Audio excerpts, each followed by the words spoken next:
Hello.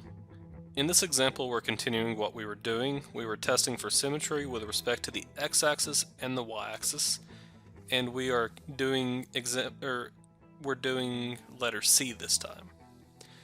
Letter C is x squared plus y squared equals 16. And again, the first thing we're going to test for is the x-axis symmetry.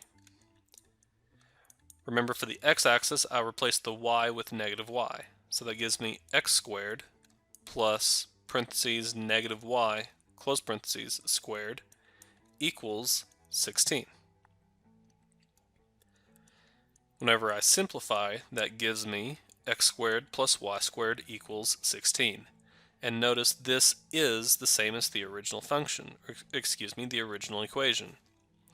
Therefore, this is x-axis symmetry, or it has x-axis symmetry. Notice, because it has x-axis symmetry, this is not a function. That's why I had to be careful not to say that this was a function. The next thing we're going to look for is y-axis symmetry. For y-axis symmetry, I replace the x with negative x. So that gives me negative x squared plus y squared is equal to 16. And again, I simplify, and it gives me x squared plus y squared is equal to 16. Notice this again is the same as the original function.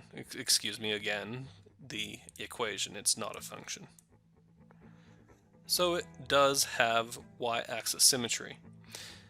One thing to keep in mind, the reason that this works for both x-axis and y-axis symmetry is that this equation is actually a circle centered about the origin with radius of 4. So that's at 4 there, that's at 4 there, negative 4, and negative 4. That's why it's symmetric with respect to both the x-axis and the y-axis. Over here, this was just symmetric with respect to the x-axis because this is a parabola opening to the right.